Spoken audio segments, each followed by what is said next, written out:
Un sentiment de gratitude et de reconnaissance envers la miséricorde et l'amour infini de Dieu.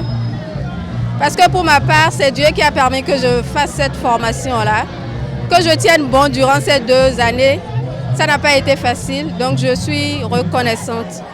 Je dis merci à Dieu pour tout ce que j'ai pu avoir comme connaissance, tout ce que j'ai pu tisser comme lien d'amitié et de fraternité également.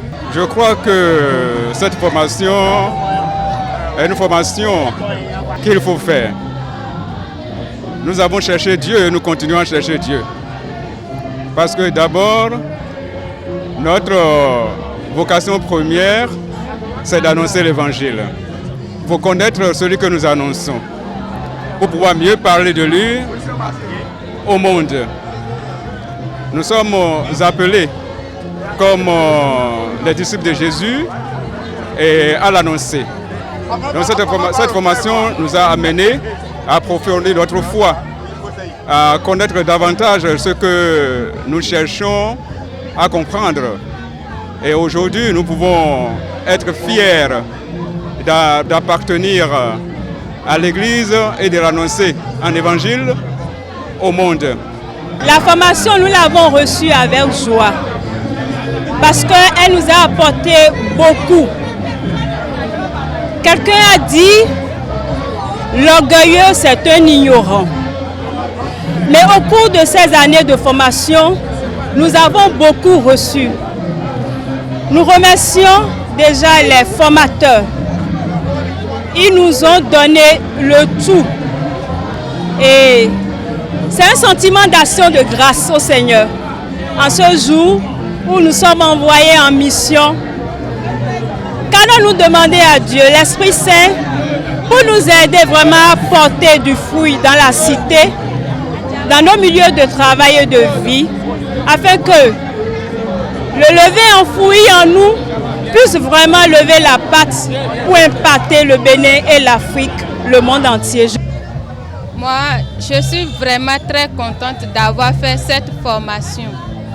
Et l'école d'initiation théologique et pastorale est vraiment une école qui nous ouvre les portes. Moi, ce que j'ai acquis dans cette école, c'est la paternité du Père qui est amour, qui m'a libérée. Maintenant, il me rend joyeux d'avoir un Père si gentil et si aimant. Rien que l'amour du Père me comble et me donne l'assurance d'avancer. Et je prie, je demande la grâce de vivre vraiment en communion avec lui. J'ai tout gagné. J'ai gagné tout ce qui me manquait et qui faisait que j'étais dans la déroute. J'ai gagné en maturité de foi. J'ai gagné aujourd'hui en maturité de vie également, ce qui va me permettre et qui me permet déjà, de par mon existence, d'impacter ma communauté. Être envoyé en mission, ce n'est pas forcément aller dans de l'évangélisation et tout ça, mais c'est déjà à travers notre vie au quotidien, comment nous arrivons à nous mettre au service des autres. Et je suis sur une bonne voie et avec la grâce de Dieu, avec son aide, il fera encore davantage. Le Seigneur nous demande l'humilité et nous allons nous inspirer d'humilité de Saint Jean-Baptiste pour aller au large et annoncer la bonne nouvelle au peuple. C'est Dieu qui guide. Je me laisse sous la coupole de l'Esprit Saint. Il va me conduire, il va me guider au jour le jour. Il va dicter la conduite que je dois suivre et je me laisserai aller. Donc, je ne peux pas vous dire tout de suite, je veux faire A plus B. Je me laisse juste conduire par l'Esprit Saint. Le Seigneur est amour, venez goûter et vous verrez.